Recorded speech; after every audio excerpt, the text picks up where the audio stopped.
Her poor little girl sitting on the sidewalk refuses money from a young billionaire and says, "I don't want money. I just wanted a dad who loved me." What happens next is unbelievable. The November sky darkened over New York City as the last rays of sun painted the skyscrapers in orange hues. Alan Mercer adjusted his Italian tie and checked his watch for the third time in 5 minutes. His driver was late, something unacceptable for a man whose business empire was built on precision and efficiency. "Incompetence," he muttered, shoving his phone into the pocket of his custom-made suit jacket. The meeting with the Japanese investors had ended exactly as he had planned. Numbers, strategies, forecasts, everything calculated with the coldness that had made him famous in business circles. The Ice Emperor, they called him behind his back. Not that he cared. Feelings were never good for business. The street was almost deserted at that hour. The employees from the neighboring offices had already left, leaving only the cold wind that rushed between the tall buildings. Alan took a deep breath, feeling the frigid air fill his lungs. His empire was worth every second of dedication. 52 floors above, the Mercer Enterprises sign glowed against the night sky, a beacon of his success. It was then that he noticed a movement on the opposite sidewalk. Something small, almost imperceptible if not for the contrast with the empty street. A child, a little girl with brown hair, tousled by the wind, sitting alone in the middle of the city that never sleeps. Alan frowned. The little girl looked no older than 5. She wore a faded blue dress under a coat far too thin for the cold. Her small fingers gripped a worn-out teddy bear tightly, as if that toy were the only real thing in her world. There was something unsettling in the way she just sat there, not crying or asking for help, as if she had accepted her loneliness, but his eyes kept drifting back to the small figure. The girl wasn't crying, she wasn't screaming. She was just hugging something to her chest, a worn-out teddy bear, with one ear almost falling off. Her feet dangled without touching the ground, and she wore a coat that was too thin for the cold. There was a strange dignity in her silence, something that seemed out of place in someone so young. Her eyes, even from a distance, seemed to observe the world with an understanding beyond her years. She didn't look lost, exactly. She looked abandoned, as if she were waiting for someone who would never come. The scene bothered him more than it should have.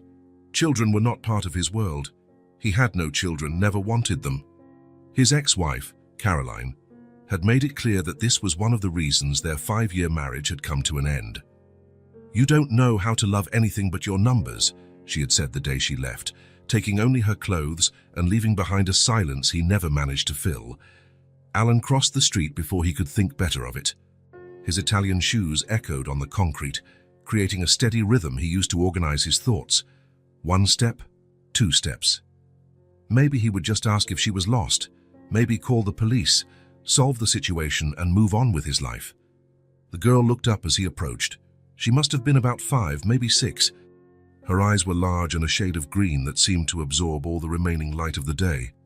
Delicate freckles dotted her small nose, and her brown hair fell in messy waves around a face that looked like an unfinished painting. Beautiful, but with traces of something missing. There was no fear in her eyes when Alan stopped in front of her. Just a calm curiosity, as if she were studying a strange phenomenon. "Are you lost?" he finally asked, his voice rougher than he intended. The little girl didn't answer, just squeezed the bear tighter against her chest. Alan sighed, annoyed with himself for getting involved. He took his wallet from the inner pocket of his jacket and pulled out a few bills. Money solved problems. That was one of the few absolute truths in his world. Throughout his entire life, Alan had never encountered a situation that couldn't be resolved with the right amount of cash. People, problems, obstacles, everything had its price. It was simple, it was practical. "Here," he said, holding out the $100 bills, "to buy yourself something to eat. This should solve your problem." It was then that it happened. The girl lifted her face, and Alan saw that her eyes were welling up, not with ordinary fear or sadness, but with a loneliness so profound it seemed ancient for someone so young. "I don't want money," she said, her voice small but firm. There was a melody in her speech, a slight accent Alan couldn't place. "I just wanted a dad who loved me." The words came out with a devastating simplicity, as if she were merely stating a fact of the world. The teddy bear in her arms, a faded brown object with mismatched button eyes, seemed to watch Alan with the same intensity as its owner. The words hit Alan like a punch to the gut. He took a step back, almost tripping on the sidewalk. The money in his hand suddenly felt ridiculous, pathetic. Something strange happened inside him, as if an internal structure he didn't even know existed began to crack. For the first time in his adult life, Alan Mercer was facing a problem that money couldn't solve. The rejection of the bills, something he had never experienced, left him momentarily speechless. In his world, people begged for the very notes the little girl refused without hesitation. He stood there, paralyzed, as an unfamiliar sensation spread through his chest. It wasn't pity. He knew pity. It was easy to dismiss. This was something deeper, as if this child had touched a wound he had spent his entire life pretending didn't exist. The sound of his car's horn broke the moment. James had finally arrived, parking the black Mercedes by the curb. Alan blinked, returning to reality, and put the money back in his pocket with slightly trembling hands. I have to go, he said, turning his back on the girl and walking quickly toward the car. James got out to open the door.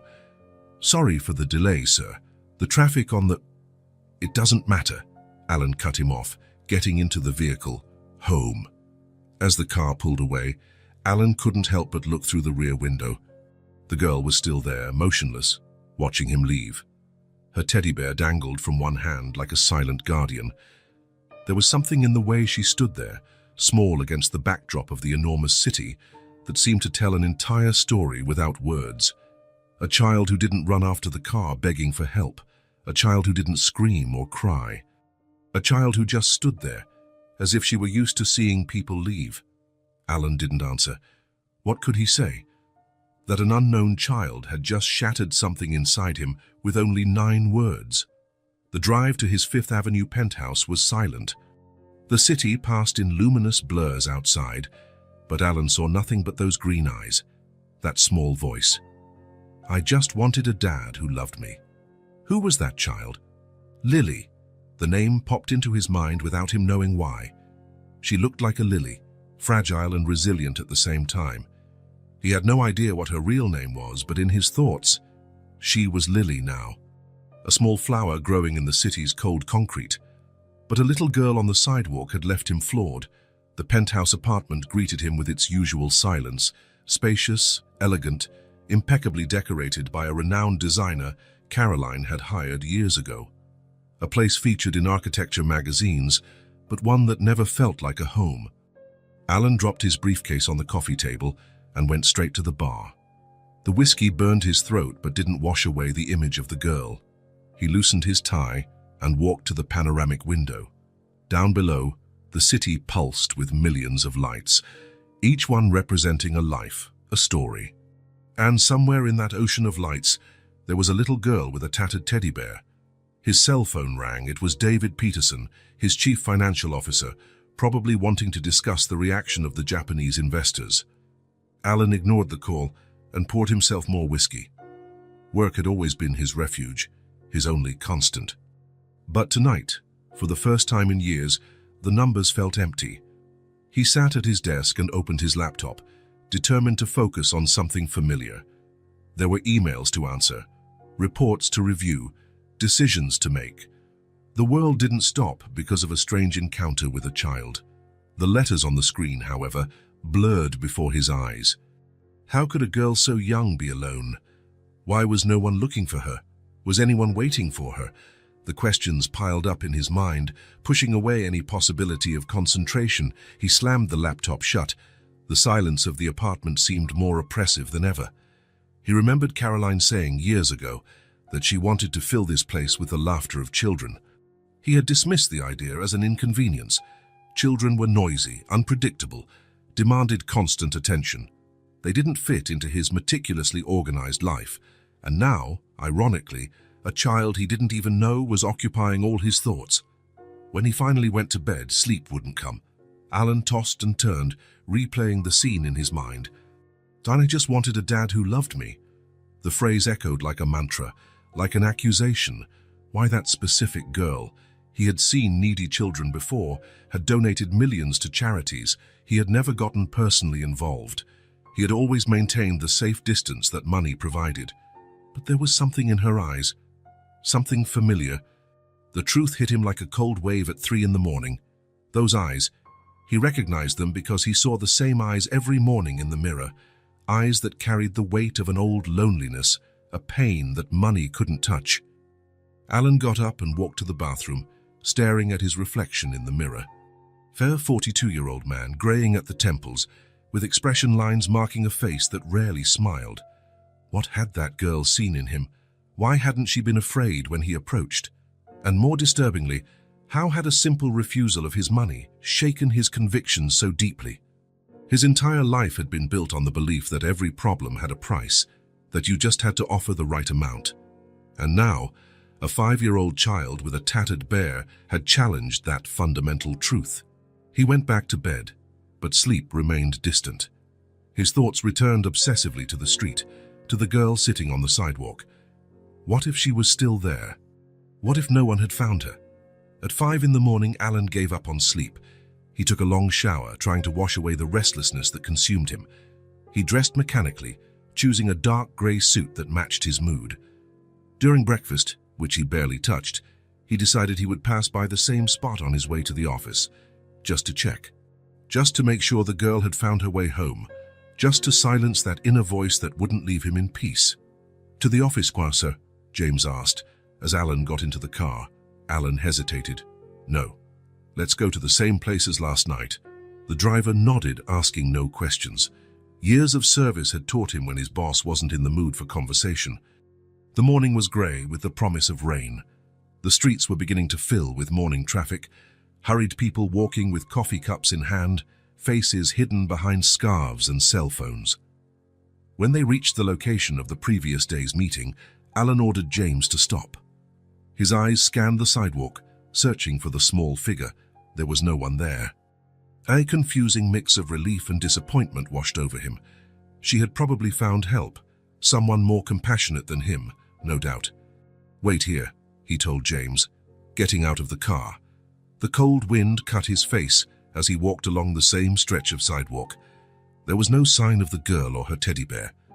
Alan felt ridiculous, a businessman looking for a strange child, as if it made any difference in his life.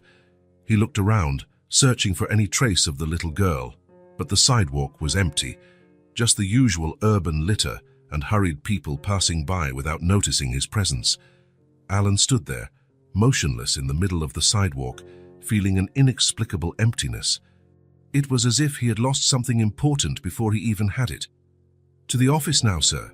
James asked when Alan returned to the car. Alan glanced one last time at the empty sidewalk. Yes, to the office.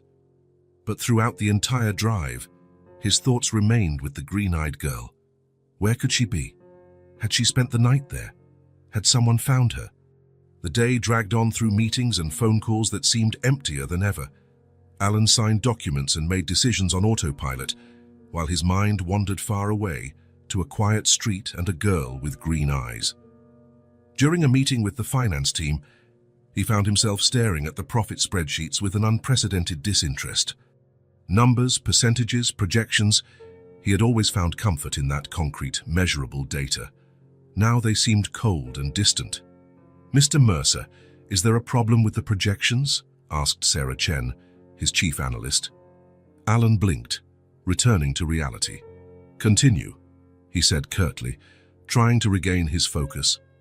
But the thought persisted.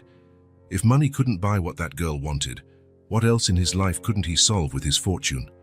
At night, in his apartment, he poured himself a whiskey and stared at the city from the window. Somewhere in that ocean of lights, there was a little girl with a tattered teddy bear. He tried to imagine where she might be now.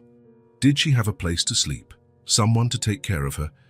Or was she still sitting on that sidewalk, hugging her bear, waiting for someone who would never come? The image was unbearable. For a moment, Alan saw the girl, Lily, as he called her in his thoughts, curled up in some dark corner of the city, shivering from the cold, her big green eyes fixed on the darkness. And he knew with a certainty that frightened him that he would return to that street the next day. The first rays of sun had barely touched the horizon when Alan opened his eyes. He didn't need the alarm. In fact, he had hardly slept. Every time he closed his eyes, he saw the girl's face, those green eyes that seemed to carry the weight of the world. He sat up in bed and ran his hands over his face. 2 days. Just 2 days since he had first seen her, and he already felt as if something fundamental had changed inside him. It was irrational, incomprehensible. Alan Mercer, the man who controlled conglomerates with the precision of a Swiss watchmaker, unable to get a strange child out of his thoughts. "How ridiculous," he muttered to himself as he walked to the bathroom. But as the hot water from the shower ran down his body, the decision was already made. He would go back, just to check, he told himself, just to make sure she was okay. It was the least any decent person would do. The mirror reflected the image of a man with dark circles under his eyes and a tense expression. No one at his office would recognize him like this, vulnerable, uncertain. He barely recognized himself. He dressed with less care than usual, dark jeans, a cotton shirt, a wool coat, clothes he rarely wore, saved for the rare weekends when he wasn't working. He didn't want to seem intimidating this time. "Good morning, sir," James greeted as Alan entered the kitchen. The butler frowned slightly upon seeing his employer dressed so casually. "Breakfast? Not today, James. I have an appointment." He left before the employee could ask any more questions. In the elevator, he mentally rehearsed what he would say to the girl when he saw her again. Ask about her family, offer to help find a relative. All the options seemed inadequate, insufficient. The doorman of the building also looked surprised at his clothes, but limited himself to wishing him a good day as Alan hurried past. He stopped at the first deli he found. He walked through the aisles, grabbing items without much thought. Bright red apples, grapes, bananas. A fresh Italian loaf, still warm. Milk in a glass bottle, chocolate chip cookies, strawberry jam. More than one child could possibly eat, but he couldn't stop. The cashier smiled as she rang up his purchases. "Special day." Alan nodded vaguely, without elaborating. A special day. He didn't even know how to define what he was doing. Carrying the bags, he walked through the streets that were beginning to fill with people rushing to work. It was a Tuesday morning, and for the first time in years, Alan Mercer was not in his office at 7:30 a.m. sharp. His phone vibrated in his pocket, probably Sarah Chen asking about the 9 a.m. meeting with the German investors. He ignored it. As he turned the corner onto the street where he had found the girl, his heart quickened. What if she wasn't there anymore? What if someone had found her? That would be better, of course. A child shouldn't spend the night on the street, but for some reason he couldn't explain. He wanted to be the one to help her. He slowed his pace. What was he doing, after all? He knew nothing about children. He had no paternal instincts, as Caroline had pointed out so many times. What could he offer this girl besides some fruit and bread? Then he saw her, sitting in the exact same spot, as if she hadn't moved since the previous afternoon. The same faded blue dress, the same thin coat, the same teddy bear hugged to her chest. Her hair seemed even more disheveled today, and her face was pale with small smudges of dirt on her cheeks. Alan stopped a few feet away, suddenly hesitant. The girl hadn't noticed his presence yet, lost in a silent conversation with her bear. He saw her whisper something into the toy's ear, then tilt her head as if listening for a response. It was then that she looked up and saw him. There was no surprise in her eyes, not joy, not fear, just a calm recognition, as if she had been waiting for him. Alan approached, holding the grocery bags like a makeshift shield. "Hi," he said, his voice softer than he had intended. "Hi," she replied, so quietly he almost didn't hear. He didn't know what to do next. He had rehearsed a few lines during the night, but they all seemed inadequate now that he was in front of her. He pointed to the empty space next to the girl on the sidewalk. "May I sit down?" She nodded, clutching her bear tighter. Alan placed the bags on the ground and sat down, keeping a respectful distance. Up close, he could see the details better. The loose stitching on the sleeve of her coat, the small tear at the hem of her dress, the worn-out shoes, signs of a difficult life for someone so young. "I brought some things to eat," he said, opening one of the bags. He took out an apple and offered it to her. You must be hungry." The girl looked at the fruit with wide eyes but didn't reach for it. "It's okay," Alan assured her. "It's for you." She took the apple with small, hesitant fingers, as if it were something precious. She took a timid bite, and a small smile appeared on her face as the sweet taste touched her tongue. Alan felt a tightness in his chest. How long had it been since she had eaten properly? They sat in silence for a few minutes as she ate the apple, bite by bite, until only the core remained. Her eyes never left Alan's face, watching him with a disconcerting intensity. "Are you waiting for someone?" he finally asked, trying not to sound intrusive. The girl stopped chewing and looked down. There was such deep sadness in her face that Alan felt his heart clench. "I never had a dad," she answered in a small voice, almost a whisper. "Mommy got sick and went to heaven a little while ago." Her fingers squeezed the teddy bear tighter. "I stayed here because I have nowhere else to go." The silence that followed weighed like a sentence between them. Alan felt something break inside him, a barrier he didn't even know existed. This child had lost everything, and yet she faced the world with a silent dignity that many adults did not possess. "What's your name?" he asked, his voice softened by restrained emotion. "Lily," she replied, confirming the name he had intuited. There was a musicality in the way she pronounced the two simple syllables. "Lily," Alan repeated, feeling the name familiar on his tongue as if he had known it for a long time. "I'm Alan." "Alan," she repeated carefully, testing the sound. "How old are you, Lily?" She held up 5 small fingers, saying nothing. "And your friend?" Alan pointed to the bear. A shy smile appeared on the girl's lips. "This is Mr. Brown, he's 7. 7? That's very old for a bear." "He belonged to my mommy when she was little," Lily explained, her eyes suddenly older than her 5 years. "Now he takes care of me." Alan looked around. The cold sidewalk, the indifferent passers-by, the sky threatening rain. A 5-year-old child couldn't stay here. But what could he do? Call social services and then, what, go back to his life as if nothing had happened? The idea caused an unexpected anguish. "Where did you sleep last night, Lily?" he asked, though he suspected the answer. She pointed to a gap between 2 buildings, a narrow opening protected by a small makeshift roof. "Mr. Brown doesn't like noise, so we stay there. It's quieter."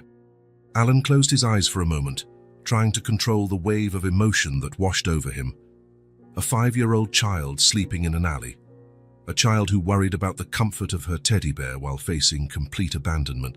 "Lily," he said finally, opening another bag, "do you like bread?" "I brought some warm bread." Her eyes lit up, and Alan felt a sharp pang in his chest.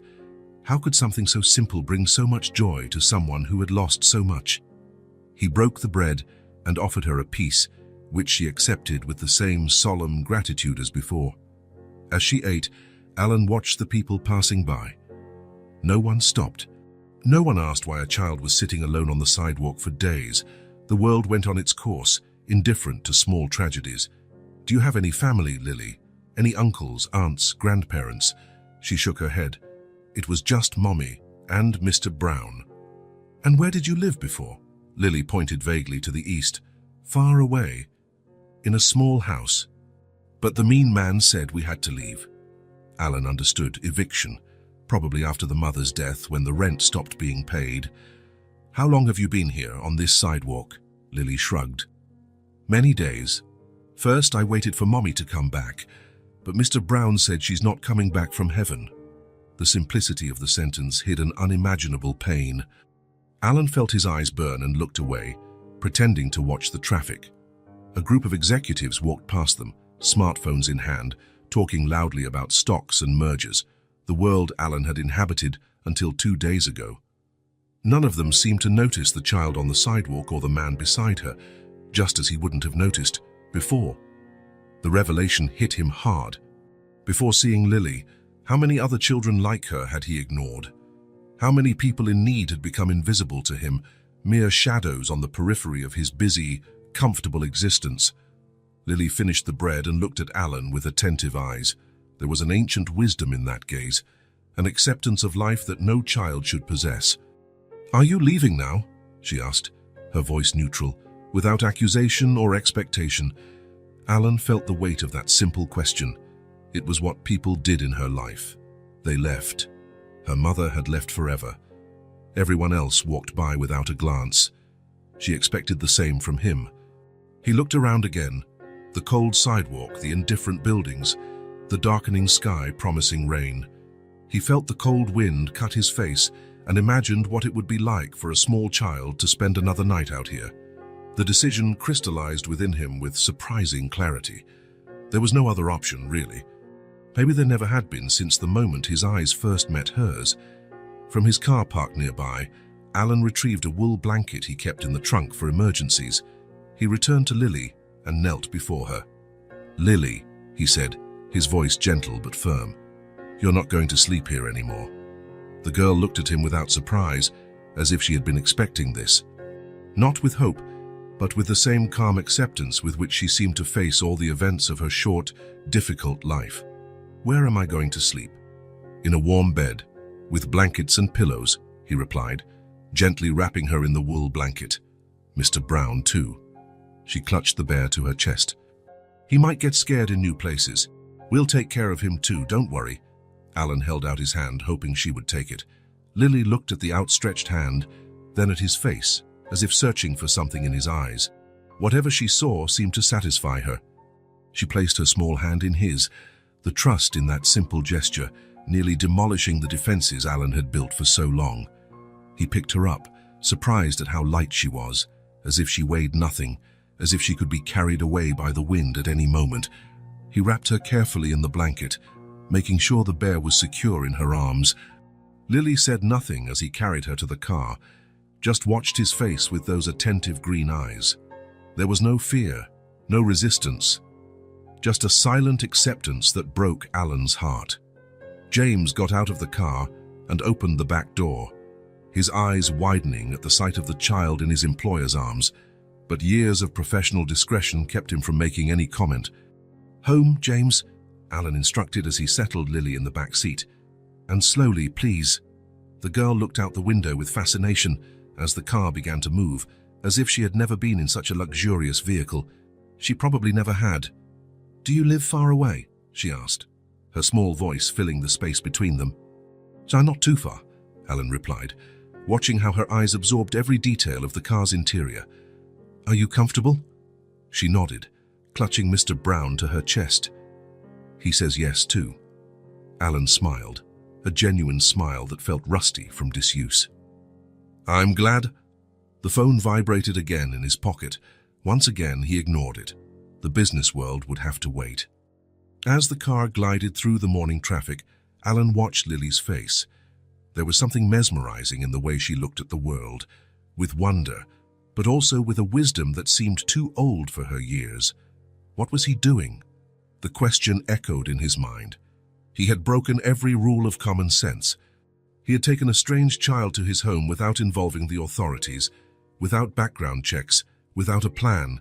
He, Alan Mercer, the man who never took a step without calculating all possible variables, and yet, sitting next to that small figure wrapped in the blanket, he felt a deep certainty that he was doing exactly what he was supposed to be doing. "Do you have other bears at your house?" Lily asked, breaking the silence. "No," Alan answered honestly, "but we can get some, if you'd like, to keep Mr. Brown company." She thought for a moment, tilting her head as if consulting the bear. "He says maybe a rabbit would be nice."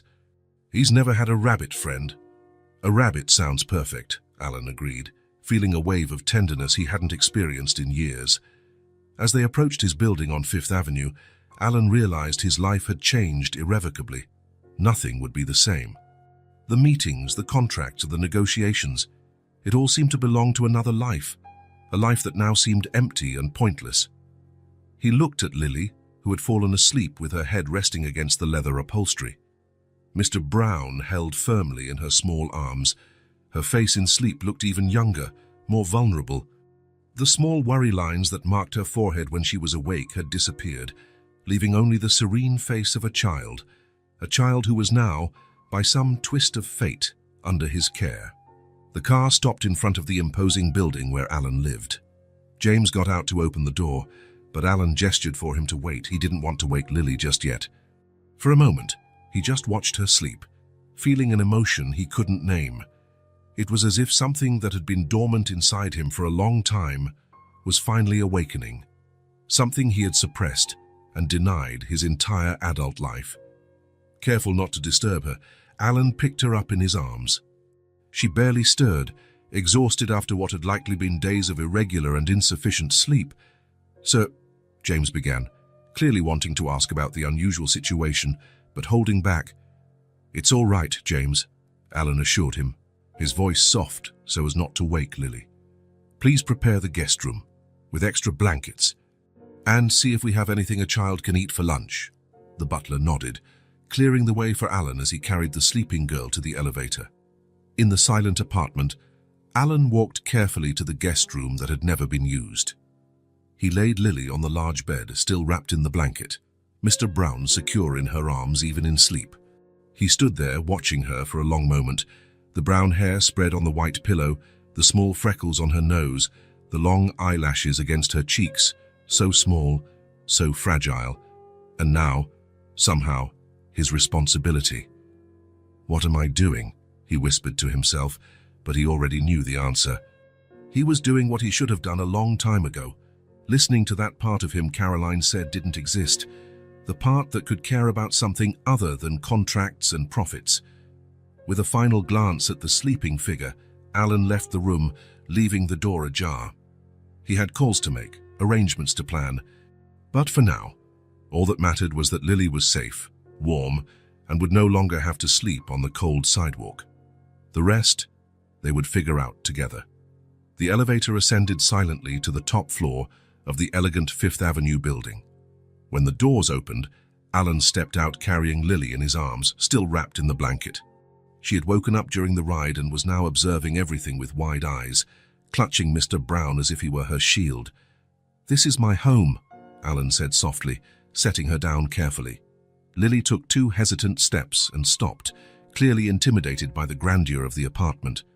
Her green eyes scanned the spacious rooms, the sophisticated furniture, the works of art on the walls. The penthouse, which Alan had always considered merely functional, now seemed excessively large and cold through her eyes. "It's very big," Lily whispered, as if afraid her voice might break something. "Oh yes, I suppose it is," he agreed, realizing for the first time how impersonal the place was, designed to impress, not to welcome.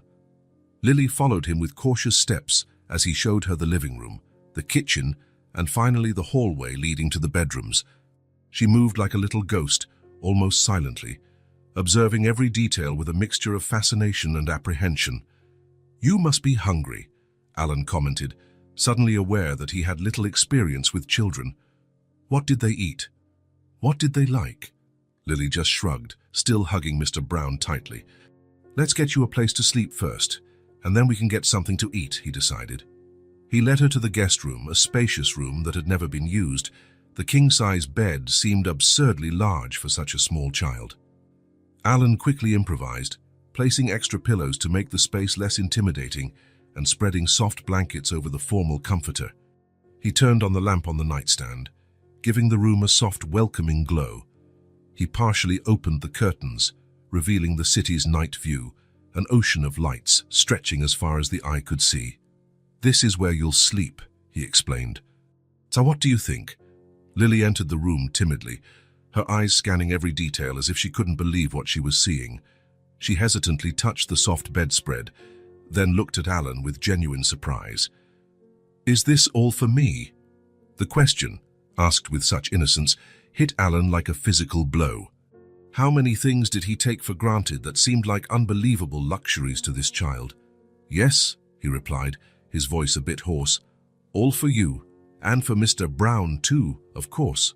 Lily hugged the bear tighter, and for the first time since he had met her, Alan saw a small smile form on her lips. He then realized she was trembling slightly, still dressed in clothes inadequate for the cold. He adjusted the thermostat to raise the temperature and improvised with what he had. A clean t-shirt served as a nightgown, completely swallowing her small body. After a warm bath and a simple meal of soup that he managed to prepare, Lily could barely keep her eyes open. Alan helped her into the large bed, tucking her in carefully with the blankets. "If you need anything during the night, just call me," he instructed, pointing to his own room across the hall. "I'll be right there." Lily nodded sleepily. Mr. Brown held firmly against her chest. "Good night, Lily." "Good night, Alan," she murmured, already nearly asleep. "Good night, Mr. Brown." Alan left the lamp on at its dimmest setting and slipped out quietly, leaving the door ajar. In his own room, he lay in bed, physically and emotionally exhausted, but sleep wouldn't come. His mind was buzzing with questions and worries. What was he doing? He knew nothing about children, he had never wanted them. And now he had an orphan girl sleeping in the room next door. Should he contact social services in the morning? It was the correct legal procedure. But the thought of turning Lily over to the system made his stomach churn. An hour passed, then 2. Alan finally got up and, moved by an impulse he couldn't explain, walked silently to Lily's room. He opened the door carefully and peeked inside. She was sleeping soundly, with Mr. Brown still in her arms. Her face seemed even younger in sleep. The small worry lines that marked her forehead when awake now softened. Alan entered and sat in the armchair near the bed, watching the gentle rhythm of her breathing. And so he remained, like a silent guardian, watching over her sleep through the early morning hours. Occasionally, Lily would stir or murmur something incomprehensible, and he would lean forward, attentive, ready for what? He didn't know exactly. He just felt he needed to be there. When the first rays of sun began to creep through the curtains, Alan realized he had spent the entire night in the armchair. His back ached and his neck was stiff, but there was a strange sense of peace inside him. He stood up silently, intending to return to his room before Lily woke up. That's when he noticed something different. She was restless, moving under the covers. He approached and lightly touched her forehead. It was hot, very hot. "Lily," he called softly. She opened her eyes, which seemed glazed and distant. Her cheeks were flushed, and small beads of sweat formed on her forehead. "I don't feel well," she murmured, her voice weak. Panic seized Alan. A fever. The girl had a fever. What should he do? He had never taken care of anyone in his life. His entire existence had been dedicated to avoiding this exact kind of responsibility. He ran to the bathroom and returned with a thermometer. 102.5 degrees, 39.2 degrees. Too high. His heart raced. He grabbed his phone and called his private doctor, explaining the situation in rushed words. "Bring her in immediately, or I can send someone," Dr. Winters offered. "Send someone, please," Alan requested, looking at Lily, who seemed too fragile to be moved. While he waited, he dampened a cloth with cool water and placed it gently on Lily's forehead. She shivered at the contact but then sighed faintly. "Is this okay?" he asked, uncertainly. She nodded, her eyes half closed. "Mummy used to do this," she murmured. The mention of her mother made Alan swallow hard. How could he possibly replace the maternal care she had lost? The doctor arrived in record time. He examined Lily with gentle, efficient gestures, listening to her heart and lungs, checking her throat and ears. A mild infection, he finally diagnosed, likely a result of exposure to the cold and a weakened immune system. Nothing serious, but we need to treat it properly.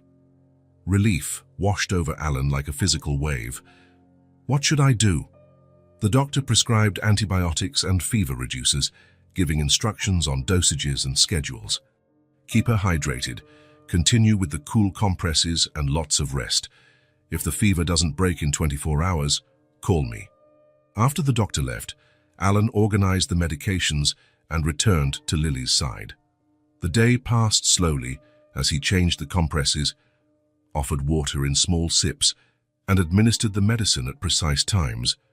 He cancelled all his meetings, something he had never done before, and remained by her side, watching every small change in her condition. The hours dragged on. Lily alternated between periods of restless sleep and brief moments of consciousness, when she would look at Alan with eyes clouded by fever. "You're still here," she murmured once, clearly surprised. "Of course I am," he replied, adjusting the blanket around her. "I'm not going anywhere." In the late afternoon, the fever began to subside. Alan could feel the difference when he touched her forehead, still warm, but not burning like before. Her cheeks were less red and her breathing seemed calmer. As the sun began to set, Lily opened her eyes completely for the first time that day. Her gaze was clearer, more present. "Alan, I'm here," he answered, leaning in so she could see him better. Lily reached out a small hand and placed it on his. "Thank you for not leaving me alone," she whispered. Something inside Alan broke with those simple words. A lump formed in his throat, and for a moment he couldn't respond. He just covered her small hand with his. "Never," he finally promised, his voice hoarse with emotion. "I will never leave you alone, Lily." She smiled, a weak but real smile, before her eyes began to close again. This time, however, it wasn't the restless sleep of fever, but the peaceful rest of recovery. When she woke up a few hours later, Lily was visibly better. She managed to eat a little soup and even asked for more water on her own. "Do you want me to tell you a story?" Alan asked, noticing how she was fighting sleep. Lily nodded, her eyes lighting up. "Mr. Brown wants one too," she added, hugging the bear. Alan hesitated. He didn't have any children's books at home. He'd never needed them. His personal library consisted only of economics volumes, biographies of great businessmen, and a few classics he'd bought more to impress visitors than to read. "Let me think of a story," he said, searching his memory. He vaguely remembered tales his mother used to tell him when he was little, before everything in his life changed. He cleared his throat and began, "Once upon a time, there were 3 bears who lived in a house in the forest." He improvised the story of Goldilocks, changing his voice for each character. To his surprise, the words came naturally, as if they had been stored away somewhere for a long time. Lily laughed at his portrayal of Papa Bear, a crystal-clear sound that Alan realized he had never heard from her before. When he finished, she asked for another. Alan smiled and began the story of Little Red Riding Hood, then the 3 little pigs. He told stories until his voice grew hoarse, until her eyes began to close, until Mr. Brown slipped from her arms, relaxed by sleep.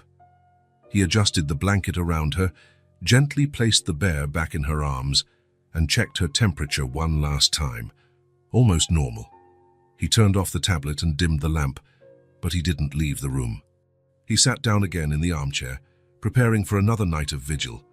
But this time, watching Lily's serene face, he didn't feel the weight of duty or worry. He felt something different, something he had forgotten what it was like. He felt needed, not for his money or his power, but simply for being there, for being the person who wouldn't leave her alone. And for the first time in many years, Alan Mercer fell asleep with a smile on his lips. Spring arrived in the city, bringing a breath of new life. 2 weeks had passed since Lily had entered Alan's life, transforming his once silent apartment into a home. The girl's recovery had been quick after that first night of fever, and gradually, a routine began to establish itself between them. On that Sunday morning, the sun streamed generously through the large windows of the apartment. Alan was making pancakes in the kitchen, a newfound skill that, to his surprise, wasn't as difficult as he had imagined.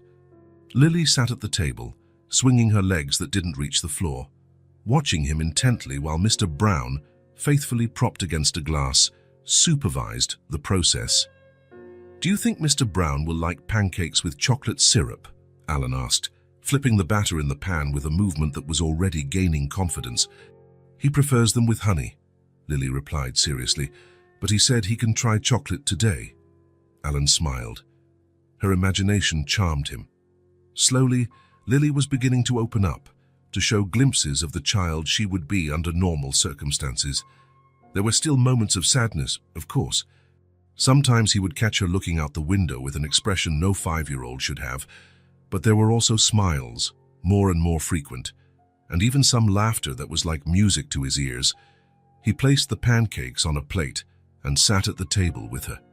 He watched with satisfaction as Lily picked up her fork and began to eat with appetite. Her face had regained its color, and her green eyes no longer carried the dullness of the first few days. "Is it good?" he asked, although the answer was obvious from her full cheeks and syrupy smile. Lily nodded vigorously. "You cook better than before," she declared with the brutal honesty typical of children. Alan laughed. "Practice, I guess. Or maybe I'm learning from my mistakes." A comfortable silence settled as they ate. Alan realized that these simple moments had become his favorite. Just the two of them, without the pressure of the outside world, without the complications they would inevitably have to face.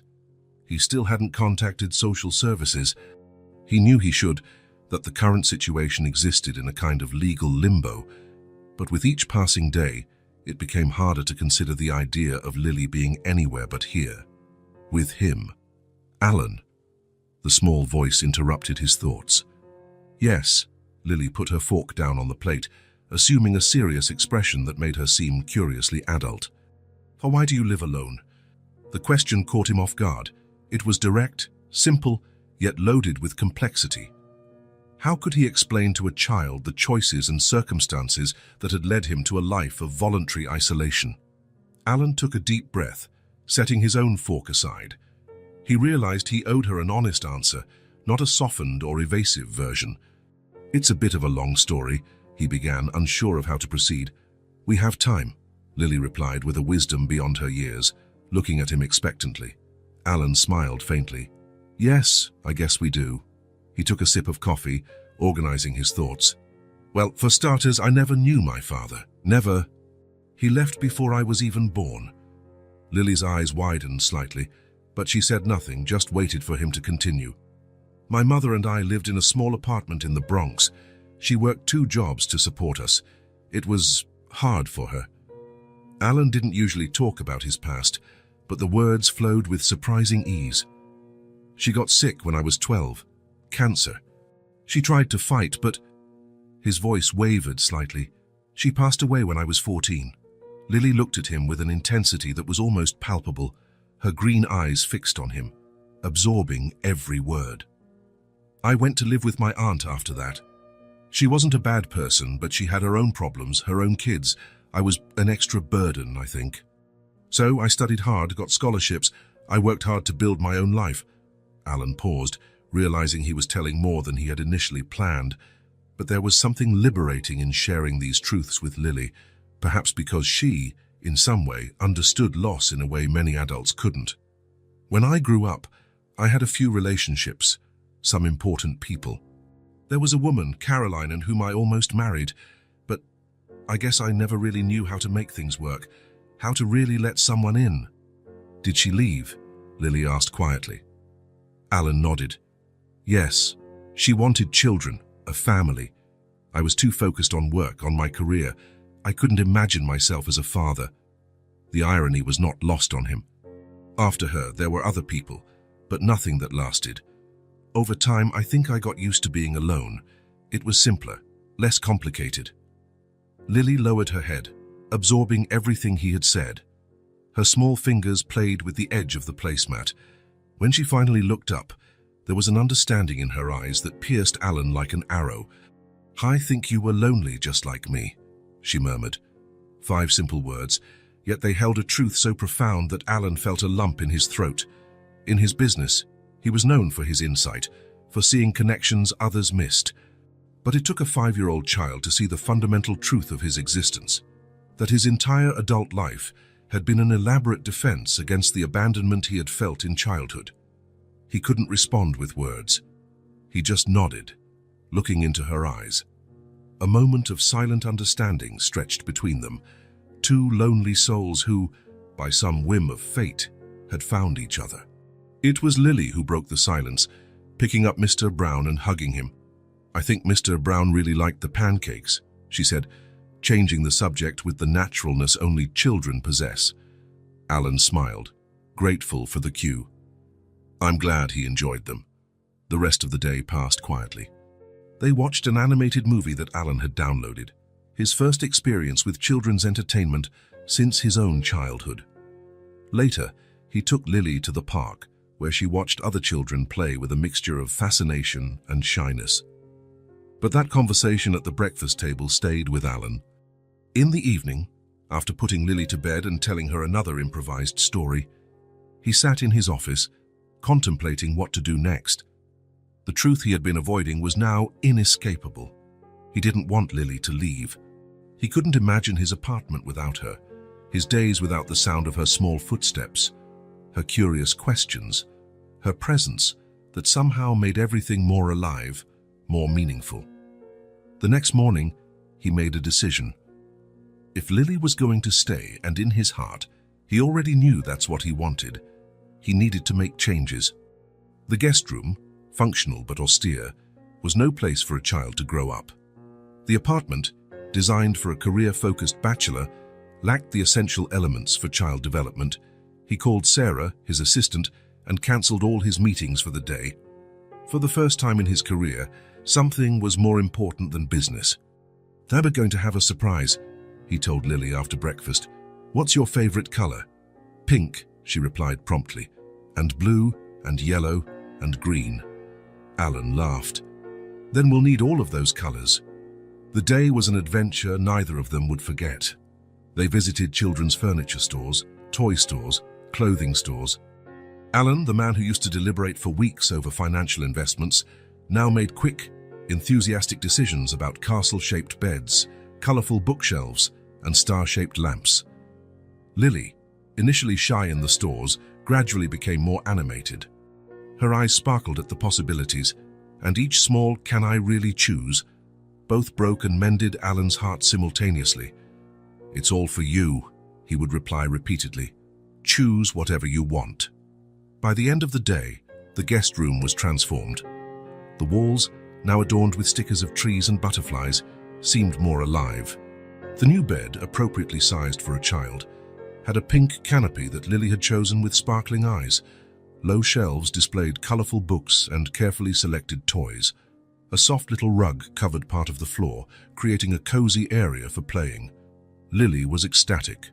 She ran from one side to the other, examining each new item, hugging her new stuffed animals, though none, she assured Mr. Brown, would ever replace his special place, and flipping through picture books. In the days that followed, Alan watched in amazement as Lily began to transform. It was as if the new room, new clothes, new toys, all symbols of permanence, of belonging, had unlocked something inside her. She started drawing, filling sheets of paper with colorful figures of people, houses, trees. Sometimes she would hum quietly while she played, simple melodies Alan didn't recognize. Her smiles came more easily, her questions became more frequent. But there was a reality he could no longer ignore. He needed to get back to work. Mercer Enterprises couldn't run indefinitely without its CEO, no matter how competent his team was. The work-from-home conference calls and late-night emails were only temporary solutions.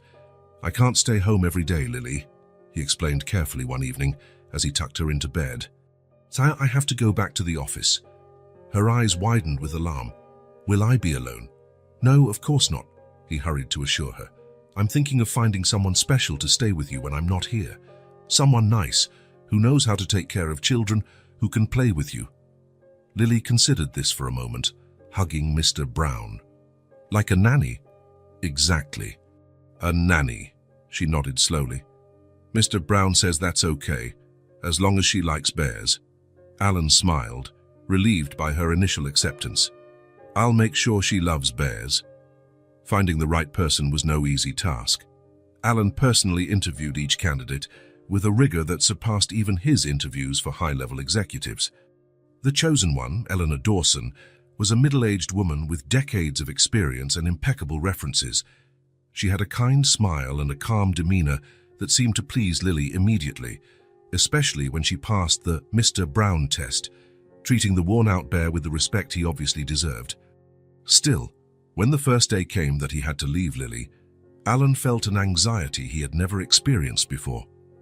In the elevator on his way down to the ground floor, he almost pushed the button to go back several times. At the office, he couldn't concentrate. His mind constantly wandered back to the apartment, wondering what Lily was doing, if she was sad, if she felt he had abandoned her. He called home 3 times before lunch, to Eleanor's poorly concealed amusement. "She's fine, Mr. Mercer," the nanny assured him on the 3rd call. "Right now, she's drawing a very interesting picture that I believe is you dressed as a superhero." The hours dragged on endlessly. Alan ended his last meeting 30 minutes early, to the shock of his team, and practically ran to the elevator. When the door to his apartment opened, he was greeted by a sound he had never heard before. Lily's pure, joyful laughter coming from the living room. For a brief, irrational moment, he felt a pang of jealousy. Was she having fun without him? But then she saw him. "Alan," she shouted, and the sound of her small feet running down the hallway dispelled any insecurity. Lily threw herself into his arms with an abandon she had never shown before, hugging him with surprising strength for someone so small. "You came back," she said against his shoulder. "Of course I came back," he replied, holding her tightly. "I will always come back for you." In that moment, holding Lily in his arms, feeling her small heart beat against his, Alan knew with absolute certainty there was no going back.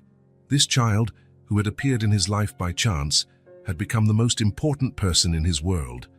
After Eleanor left, after Lily showed him all the drawings she had made during the day, after dinner and bath time and the nightly story, Alan sat in the dark of his office, contemplating the future. He picked up the phone and dialed the number of Lawrence Goldstein, his personal lawyer for over a decade. "Larry, it's Alan. I know it's late, but I need you to research something for me. I want to know exactly what is required to legally adopt a child." When he hung up, he felt simultaneously terrified and more at peace than he had ever been. The decision was made. He wanted to be Lily's father. He wanted to give her not just a roof and food, but a home, a family, everything they had both lost. The path wouldn't be easy. He knew that. There would be obstacles, investigations, bureaucracy, but Alan Mercer hadn't built an empire by backing down from challenges, and no deal, no acquisition, no contract had ever been as important as this. He looked at the drawing Lily had made that morning, now lying on his desk, a colorful representation of two stick figures, one large and one small, holding hands, with a small brown bear beside them. "We'll do it," he promised the silent image. "We're going to be a family." The days following Alan's decision were filled with frantic activity. Lawrence Goldstein, his lawyer, had mobilized an entire team to begin the adoption process. Forms were filled out, documents were gathered, and a thorough investigation into Lily's past was initiated. "We need to find any official documents about her," Larry explained during a meeting in his office. "Her birth certificate, medical records, information about her mother." Alan nodded, aware of the complexity of the process. "And what about the fact that I took her in without contacting the authorities immediately?" The lawyer adjusted his glasses, choosing his words carefully. "I won't lie, Alan, that complicates things. But we have in our favor the fact that you provided a stable home for an abandoned child, sought medical assistance when necessary, and are now taking the appropriate legal steps. Will I lose custody of her during the process? We will do everything possible to avoid that. I've managed to schedule a preliminary home evaluation with a social worker later this week. That will give us a tactical advantage." Alan returned home that day with a mix of hope and apprehension. He found Lily and Eleanor in the living room, engrossed in a large jigsaw puzzle spread out on the rug. The girl's face lit up when she saw him, as it always did now. "Alan, we're building a castle," he smiled, sitting on the floor beside them. "So I see you're doing a great job." Eleanor discreetly stood up. "I'll go make some tea," she said, giving them some privacy. Lily pushed some pieces in his direction. "You do the sky, it's the hardest part." Alan picked up the blue pieces, studying them with the same concentration he devoted to the most complex contracts. He watched Lily as she worked, her little tongue peeking out from the corner of her mouth in a sign of absolute concentration. His heart ached at the thought of what was to come, the investigations, the hearings, the uncertainties. "Lily," he began hesitantly, "do you remember your mother's full name?" The girl paused, looking at a puzzle piece in her hands. "Rose. Mommy's name was Rose Parker. And do you know if you had other relatives, maybe uncles or grandparents?" Lily frowned thoughtfully. "There was Aunt Margie, but Mommy said she lived very far away." Alan carefully absorbed the information. "Margie? Margaret, perhaps?" "I think so," Lily replied, turning her attention back to the puzzle. "I never met her. Mommy got sad when she talked about her." He didn't press further. The information, though vague, would be useful to Larry. After Lily went to sleep, Alan called the lawyer and relayed what he had discovered. "It's a start," Larry said. "I'll include this in the searches." In the following days, the apartment was meticulously prepared for the social worker's visit. Eleanor helped organize everything, ensuring the house was spotless and suitable for a child. Lily's room, colorful and cozy, was Alan's greatest pride, a physical testament to his commitment to her. Patricia Winters, the social worker assigned to the case, was a woman in her 50s with short grey hair and sharp eyes that seemed to notice every detail. She spent 2 hours inspecting the apartment, talking to Alan about his intentions, his career, his ability to care for a child. "Mr. Mercer, I need to be frank," she said, as they sat in the living room after the inspection. "This is a highly unusual situation. The standard procedure would have been to contact social services immediately upon finding an abandoned minor." "I know," Alan admitted, "but there was something about her. I couldn't just turn her over to the system." Patricia studied him for a moment. "I understand your impulse to protect her, but protocols exist for a reason, and I'm following all of them now," and he argued. "I want to do this the right way. Lily deserves stability, security." The social worker made notes on her clipboard. "Your financial situation is clearly adequate, and the physical environment is exemplary. But raising a child involves much more than that, Mr. Mercer. It involves sacrifice, patience, emotional availability." "I'm prepared for that," Alan stated with conviction. "Lily has already changed my life completely, and for the better." When Patricia finally left, after a brief private conversation with Lily, Alan felt that the visit had gone well. Larry, when informed, agreed. "Winters has a good reputation. If she issues a favorable report, we'll have a significant advantage in the preliminary hearing." The days turned into weeks. The routine with Lily solidified, bringing a normality that Alan had never imagined possible in his life, previously ordered exclusively by work. Now there were drawings on the refrigerator, toys occasionally scattered around the living room, nightly stories, and endless questions about how the world worked. The adoption process moved slowly, but with promising signs of success. Patricia Winters's report had been positive, highlighting the evident bond between Alan and Lily, as well as the quality of the environment he provided. On that Thursday morning, Alan was in his office reviewing contracts when the phone rang. Seeing Larry's name on the caller ID, he answered immediately. "Were any news?" "Alan." The hesitation in the lawyer's voice made his stomach sink. "I received a call from Patricia Winters. There's a complication." He sat up straight in his chair, suddenly alert. "What kind of complication?" "Mr. Mercer." Patricia's voice came on the line, indicating a conference call. "Someone has come forward claiming to be a close relative of Lily's mother." The words hit Alan like a physical blow. His hand gripped the phone so tightly, his knuckles turned white. "What relative?" he managed to ask, his voice strangely calm despite the storm brewing inside him. "A sister of the mother, Margaret Parker. She has presented documentation proving the relationship and has expressed interest in taking custody of her niece, Margaret, Aunt Margie." The person Lily had mentioned, whom she had never met. Alan's world seemed to crumble in slow motion. And what kind of person is she? Where has she been all this time while Lily was abandoned on the street? "Mr. Mercer, I understand your frustration." Patricia's voice remained professional, but not without empathy. "We are in the process of investigating Mrs. Parker and the circumstances that prevented her from being present in her niece's life previously. For now, I cannot provide further details." Alan closed his eyes, trying to control the wave of panic that was washing over him. "Does this mean they're going to take Lily from me?" "We're not at that stage yet. A hearing will be scheduled to evaluate both claims. Until then, considering the established bond and my preliminary report, Lily will remain in your care." After the call, Alan remained motionless in his chair, unable to fully process what had happened. Larry tried to reassure him, promising to use every legal resource available, but his words seemed to come from far away. A relative, a biological aunt. Someone with a blood tie he could never claim. "Alan?" Sarah, his assistant, appeared at the door, concern evident on her face. "Is everything all right? You're pale." He stood up abruptly. "I need to go home. Cancel my appointments for the rest of the day." Throughout the drive, his mind churned with questions and fears. What if this Margaret Parker won custody? What if she took Lily far away?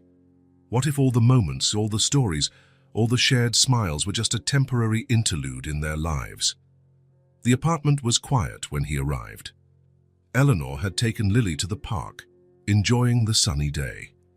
Alan walked to the girls' room, now so full of life and personality. The mural of drawings on the wall, the colorful books on the shelf, Mr. Brown sitting in his place of honor on the bed, every detail was a reminder of how much she had become an essential part of his existence. He picked up one of the drawings, a house with stick figures representing him, Lily, and even Eleanor, all smiling under a bright yellow sun. "Our family," read the caption in the uneven handwriting of a child learning to write. Family. The word that had never held real meaning in his adult life was now all that mattered.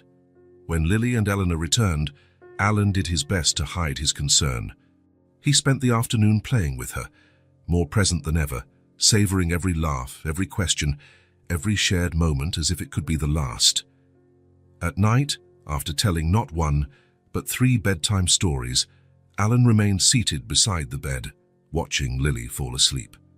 Her small face relaxed in sleep, her brown hair spread across the pillow. Mr. Brown held firmly against her chest, the most precious sight he had ever seen. "I won't let them take you," he whispered, a fierce promise in the silent darkness. "I will fight for you with everything I have. I will fight for us." In that moment, sitting in the room of a child who had entered his life by chance, Alan Mercer, the man who had built an empire with relentless determination, made a silent oath. For Lily, he would face the entire world if necessary. For this unlikely family they had formed, he would move mountains. Because some battles, he realized, were worth any sacrifice. The morning of the hearing arrived with a grey sky that seemed to reflect Alan's state of mind. He had barely slept, spending most of the night tossing and turning, imagining all the possible outcomes of the day ahead. Eleanor had arrived early, prepared to stay with Lily while Alan met with Larry for final preparations. But after dressing the girl in her favorite blue dress and carefully combing her brown hair, Alan made a decision. "I want her to come with me," he told the nanny. "Just not for the entire hearing, but to be present if the judge wants to speak with her." Eleanor nodded understandingly. "That's a good idea. I can wait with her in the anteroom until she's needed." Alan knelt before Lily, who was nervously stroking the ear of Mr. Brown, her faithful companion. "Today we're going to an important place," he explained in a soft voice. "A place where a very serious man, called a judge, is going to talk with me about you staying here with me forever." Lily's green eyes widened slightly. "For real forever?" "For real forever," he confirmed, trying to keep his voice steady despite the lump in his throat. "But he might want to talk to you too, just to know if you're happy here." Lily nodded solemnly. "I'll tell him I'm very happy. And Mr. Brown is too." Alan smiled, stroking her hair. "I know you will. Now let's go. We have to meet Larry." Lawrence Goldstein was waiting for them on the courthouse steps, impeccable in his dark suit, a leather briefcase under his arm. His usually impassive face softened when he saw Lily. "Good morning, Miss Lily," he greeted, bowing slightly. "What a beautiful dress." She smiled shyly, partially hiding behind Alan's leg. Over the past few days, Larry had visited the apartment several times to prepare the case, and Lily was already used to his presence. "Any news?" Alan asked quietly as they climbed the stairs. Margaret Parker arrived 20 minutes ago with her lawyer," Larry informed him. "She seems presentable. No obvious signs of problems we could exploit." Alan felt a tightness in his chest. Part of him had hoped this mysterious aunt wouldn't show up, or that she would have some glaring flaw that would disqualify her immediately. The reality was going to be more complicated. Inside the courthouse, Eleanor took Lily to the anteroom as planned, while Alan and Larry headed to the hearing room. It was a smaller, less formal space than Alan had imagined, with dark wood paneling and high windows that let in the grey daylight. And there she was, Margaret Parker, a woman in her early 40s with brown hair like Lily's, dressed simply but neatly. There was no hostility in her posture, just a palpable tension and something Alan recognized immediately: sadness. Their eyes met briefly, and Alan was surprised not to feel the resentment he had expected. This woman was not a villain in his story. She was just someone who, like him, was connected to Lily by circumstances neither of them had planned. Judge Raymond Hoffman entered the room, a man in his 60s with grey hair and a serious, but not severe, expression. After the initial formalities, the hearing began with Patricia Winters presenting a summary of the case. "Your Honor, we have an unusual situation here," she began. Lily Parker, 5 years old, lost her mother, Rose Parker, approximately 3 months ago. With no other known relatives present, the child was effectively abandoned. Mr.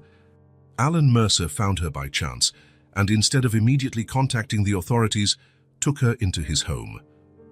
Alan tensed, but Larry had prepared him for this part. It was necessary for all the facts to be presented. "Since then," Patricia continued, "Mr. Mercer has provided a stable home, adequate medical care, and emotional support for the child. My evaluation indicates a strong and healthy bond between them.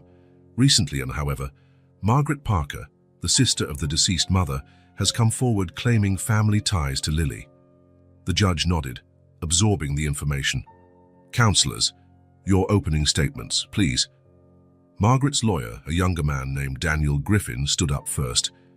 "Your Honor, we acknowledge that Mr. Mercer has taken good care of the child in the recent period. However, we argue that biological family ties should take precedence, especially when the relative in question is a direct maternal aunt, capable and willing to assume responsibility for her niece. Margaret Parker was unaware of her sister's passing until recently due to a family estrangement, but she now wishes to fulfill her obligations as the closest relative." Larry was next, his voice calm and calculated. "Your Honor, Mr. Mercer has established a significant and deep relationship with Lily over the last 3 months. He has provided not only material necessities, but emotional stability at a time of great trauma for the child. Lily was effectively abandoned when she was found. The bond formed between them is undeniable, as attested by the social worker herself. The law recognizes that the child's well-being must be the paramount consideration, and we argue that keeping Lily with Mr. Mercer, who has already demonstrated commitment and the ability to provide proper care, is clearly in her best interest." Judge Hoffman adjusted his glasses and considered both arguments before addressing the 2 adults at the center of the dispute directly. "Miss Parker, I would like to hear your personal account. Why have you only just now appeared in your niece's life?" Margaret Parker stood, her hands trembling slightly. When she spoke, her voice was soft, with a hoarseness that suggested suppressed emotion. "Your Honor, my sister and I grew apart almost 6 years ago. It was a complicated family argument about life choices." She paused, visibly struggling to maintain her composure. "I moved to Seattle. We started new, separate lives. Rose was stubborn, and so was I. The years went by." She took a deep breath before continuing. "I only recently found out she had passed away, through a mutual acquaintance who finally managed to track me down. I was devastated to learn that my niece, whom I never had the chance to meet, had been left all alone." A tear ran down Margaret's face, which she quickly wiped away. "I didn't come here to cause more trauma. I just thought I should try to be present, to at least meet my niece. She's all I have left of my sister." The silence that followed her words was almost palpable. Alan felt an unexpected empathy for this woman, who was clearly also suffering a loss. Once again, their eyes met, and this time there was a mutual recognition of shared pain. "Mr. Mercer," the judge turned to him, "I would like to hear your words as well." Alan stood up, surprised to find his legs were steady despite the emotional storm inside him. "Your Honor, finding Lily was the most unexpected and transformative event of my life. I didn't plan to become a father, especially not in this way. But from the moment she entered my life, everything changed." He paused, searching for the right words. "I cannot claim biological rights. I cannot compete with blood ties. All I can say is that I love Lily as if she were my own daughter, and I will do anything to ensure her happiness and well-being." Judge Hoffman considered both testimonies with a thoughtful expression. "I would like to speak with the child now," he decided. Eleanor brought Lily into the room. The girl seemed smaller than ever in the formal setting, clutching Mr. Brown to her chest as she looked around with wide eyes. When she saw Alan, she moved instinctively toward him, but Eleanor gently guided her to the chair in front of the judge. "Hello, Lily," Judge Hoffman said, his voice remarkably softer. "My name is Raymond. Do you know why you're here today?" Lily nodded, her green eyes fixed on the man in the black robe. "To find out if I can stay with Alan forever." "That's right," the judge confirmed with a small smile. "Are you happy living with Mr. Mercer?" "Yes," she answered without hesitation. "But he tells stories and makes pancakes on Sundays and never yells, even when I spill juice on the carpet." A murmur of soft laughter rippled through the room, momentarily easing the tension. The judge then gently gestured toward Margaret. "Lily, this lady is your mother's sister. She is your aunt. Do you remember your mother ever talking about her?" Lily looked at Margaret for the first time, studying her with that peculiar intensity children sometimes have. "Mommy used to talk about Aunt Margie sometimes, when she looked at old pictures." Margaret covered her mouth with her hand, clearly moved to hear the familiar nickname. "How would you feel about getting to know your aunt better?" the judge asked carefully. Lily shrank slightly in her chair, hugging Mr. Brown tighter. She looked at Alan, then at Margaret, and then back at the judge. When she spoke, her voice was small but surprisingly firm. "I don't know her. I just want to stay with Alan. He's my daddy." The silence that followed her words dominated the room. Alan felt his heart painfully expand and contract in his chest. Daddy. She had never called him that before. Judge Hoffman looked at Lily for a long time, then at the two adults who wanted to care for her. Finally, he took a deep breath and sat up straight. "Having heard all the testimonies and considering the report from the social worker, as well as the exceptional circumstances of this case, I am prepared to issue my ruling." Alan clasped his hands under the table, feeling as if the entire world was suspended in that moment. "Klausun, while I acknowledge the validity of biological family ties, the law is clear in prioritizing the best interest of the child above all other considerations. Lily's emotional stability and her evident bond with Mr. Mercer are determining factors." The judge adjusted his glasses before continuing. "Therefore, I grant full custody and adoption to Mr. Alan Mercer." The words echoed in the room, and for a moment Alan couldn't fully process their meaning. It was Lily's sudden movement that brought him back to reality. She jumped from her chair and ran towards him, throwing herself into his arms with surprising force. He lifted her, holding her tightly against his chest, feeling her small heart beating against his. Tears he couldn't control streamed down his face. "I love you, Daddy," Lily whispered in his ear, the simple words containing an entire universe of meaning.